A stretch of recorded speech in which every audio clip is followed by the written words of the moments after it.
Hello and welcome to another Shropshire walk.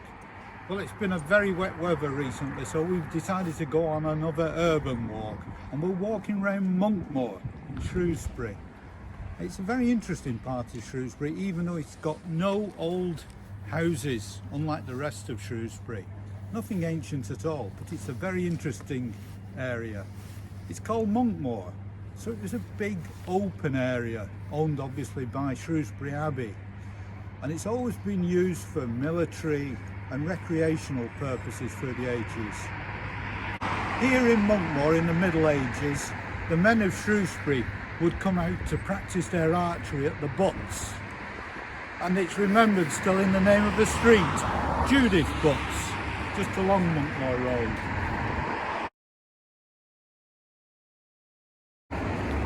Most old county towns have got a racecourse. And if you think about it, Hereford, Worcester, Chester have still got their old racecourses close to the town centre. Well, Shrewsbury had a racecourse as well, and it was here at Monkmoor. And it was here till late Victorian times. And here, where the Abbey Hotel now stands, is where the grandstand was. And Monkmoor Road is roughly the finishing straight on the racecourse.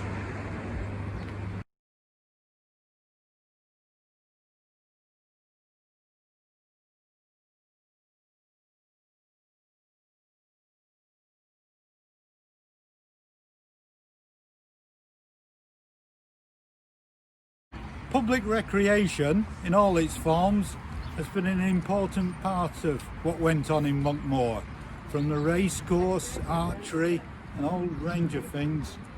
And the last bit of the public playing fields is this here. You can see the nearly 100-year-old pavilion and the fields behind us. It's got smaller and smaller over the years. Finally, the new internal bypass to the town cut off a lot of the fields in the 1980s, but it's still here and providing a very welcome and necessary function.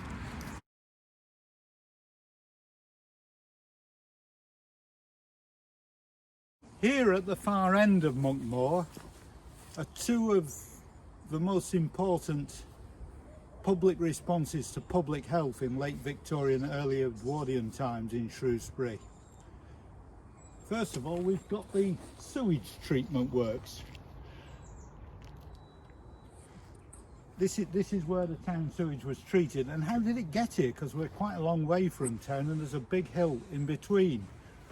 Well, the answer is Colham Pumping Station, that we're all familiar there down in Colham.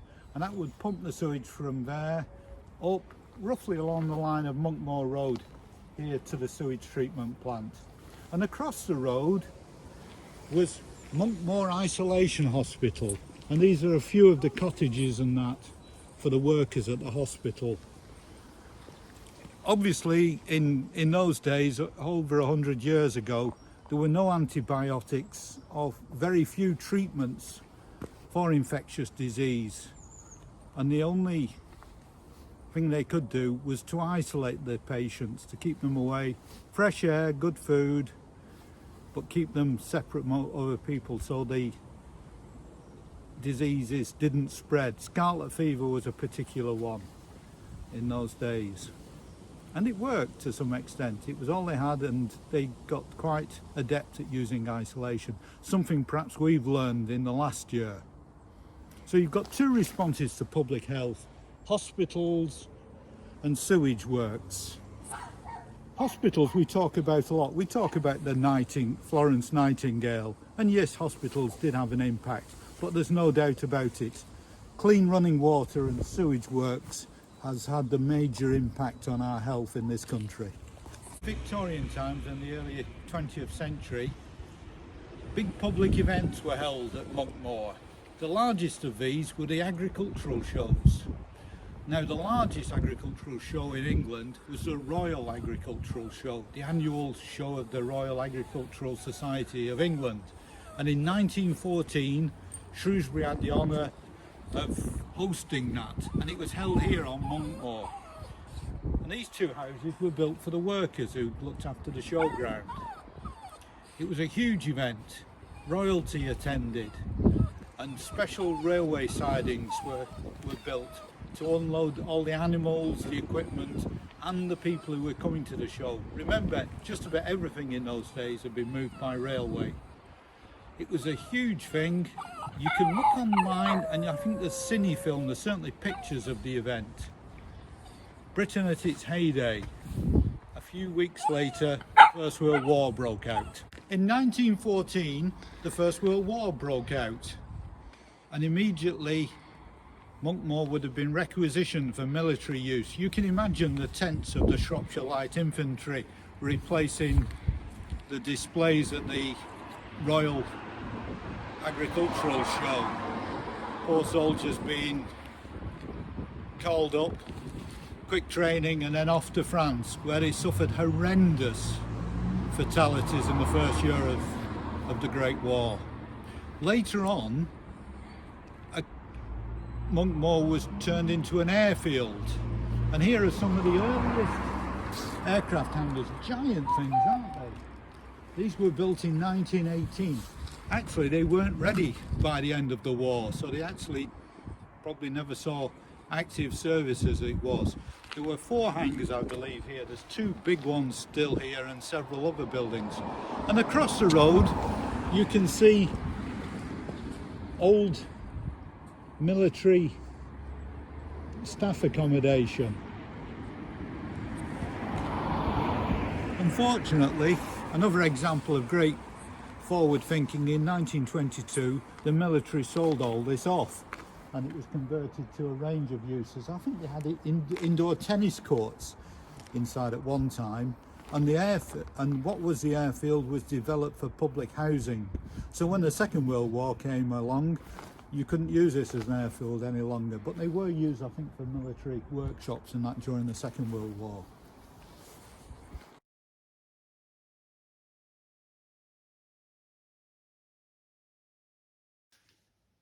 Perhaps the most famous resident of Monkmoor was Wilfred Owen, the famous First World War soldier and poet, who sadly died in the last week of the First World War. He lived here on Monkmoor Road. His father was assistant station master at Shrewsbury station.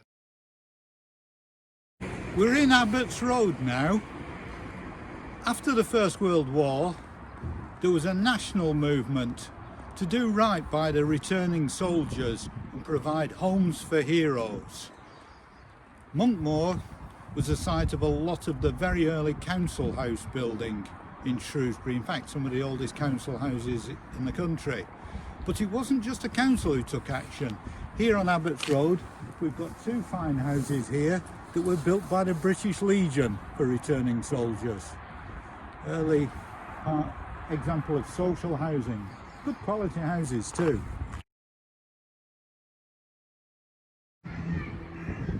After the Second World War, a lot of council housing was built in Monkmoor, and here's some of it round Abbey Green.